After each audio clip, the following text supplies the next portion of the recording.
இன்னும் ஒரு 2 மாதத்துல தெரியும். ஏன்னா மக்கள் திமுகவுக்கு ஒரு வாய்ப்பு கொடுத்து விட்டார்கள். 5 ஆண்டு காலம் திமுக ஆண்டு தோல்வி அடைந்து விட்டது. எங்க பார்த்தாலும் கொலை, கொள்ளை, கற்பழிப்புகள், பாலியல் வன்கொடுமைகள், பெண்களுக்கு எதிரான குற்றங்கள் 2 மடங்கு 3 மடங்கெல்லாம் இல்ல, 10 மடங்கு அதிகம். அதிலும் குழந்தைகளுக்கு எதிரான குற்றங்கள் அதிகமாக இருக்கு. ஊழல் குற்றச்சாட்டுகள் அன்றாடம் நடந்து கொண்டிருக்கிறது. முதலமைச்சர் இந்த இடையில தினம் விளம்பரப்படத்தில் நடிச்சிட்டு இருக்காரு. அவ்வளவுதான். என்ன நடக்குதுன்னு தெரியல, அவருக்கு என்ன நிர்வாகம் செய்யறாருன்னு தெரியல. கொள்ளடிச்சிட்டு இருக்கிறாங்க. சமூக நீதினா என்னன்னு கூட தெரியாது. எவ்வளவு மக்கள் பிரச்சனைகள் இருக்கிறது. இப்போ விளம்பரப்படுத்திட்டு இருக்கிறாங்க. அவ்வளவுதான், வேற எதுவுமே நடக்கல. அதனால தமிழ்நாட்டு மக்கள் முடிவு செய்து விட்டார்கள். தெளிவா இருக்கிறாங்க. 5 ஆண்டு திமுக வாய்ப்பு கொடுத்துட்டோம், தோல்வி அடைஞ்சிட்டாங்க, கொள்ளடிச்சிட்டாங்க. பெண்களுக்கு பாதுகாப்பு இல்ல, சாராயத்தை வித்துட்டு இருக்காங்க, கஞ்சா வித்துட்டு இருக்காங்க, ஊழல் செஞ்சுட்டு இருக்காங்க, விவசாயிகள் தற்கொலை பண்ணிட்டு இருக்காங்க. அரசு ஊழியர்களிலிருந்து அத்துணை தரப்பு மக்களும் வீதியிலே போராடி கொண்டிருக்கின்றார்கள். அதனால திமுகவை மாற்றி அதிமுக தலைமையிலான தேசிய ஜனநாயக கூட்டணிக்கு வாய்ப்பு கொடுப்போம் என்று தமிழ்நாடு மக்கள் முடிவு செய்து விட்டார்கள். இன்னும் 2 மாதத்துல நீங்க பார்க்க போறீங்க. ஏன்னா இதுல களத்துல நாங்க பார்த்துட்டு இருக்கிறோம். திமுக மீது மிகுந்த கோபத்தில் இருக்கிறார்கள் மக்கள். அது குறிப்பாக பெண்கள், தாய்மார்கள், பெற்றோர்கள். அதை பத்தி எனக்கு தெரியலைங்க.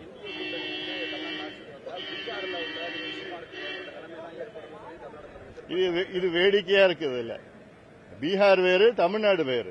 ஆனா இது வேடிக்கையா இருக்கு, சொல்றதுல வேடிக்கையா இருக்கு. அதாவது உருப்படியா ஏதாவது முதலமைச்சர் சொல்றாரா? ஒன்னும் கிடையாது. நேற்று கோயம்புத்தூர்ல பாத்தீங்கன்னா சத்து உணவுல இருந்து பள்ளி விழுந்திருக்கு. 43 குழந்தைகள் மருத்துவமனையில் அனுமதிக்கப்பட்டிருக்காங்க. நேற்று முன்தினம் பாத்தீங்கன்னா மதுராந்தகத்தில் ஒரு 15 வயது சிறுமி 2 மனித மிருகங்களால் பாலியல் வன்கொடுமை செய்யப்பட்டு கொடூரமான முறையில் தாக்கப்பட்டார். இன்னும் கண்டுபிடிக்கல, எங்கன்னு தெரியல. தப்பி ஓடி போயிட்டாங்க. தினம் இதெல்லாம் நடந்துட்டு இருக்கு. இதை பத்தி இதுல கவனம் செலுத்தல முதலமைச்சர்.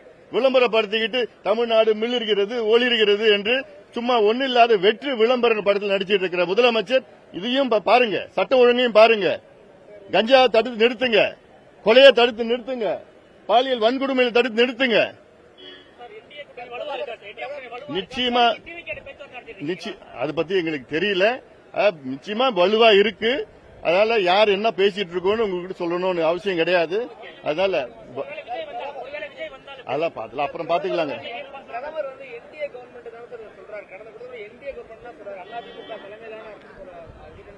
இப்ப உங்களுக்கு என்ன பிரச்சனை? இப்போ தமிழ்நாட்டில் அதிமுக தலைமையிலான கூட்டணி என்டிஏ. அதிமுக தான் அதுக்கு தலைமை. எடப்பாடி பழனிசாமி அவர்கள் தான் முதலமைச்சர் வேட்பாளர். இன்னும் 2 மாதத்தில் எடப்பாடி பழனிசாமி அவர்கள் தான் தமிழ்நாடு முதலமைச்சராக வருவார். உங்களுக்கு எந்த சந்தேகம், யாருக்கும் எந்த சந்தேகம் வேண்டாம். இல்ல யாருக்கும் எந்த சந்தேகம் வேண்டாம்.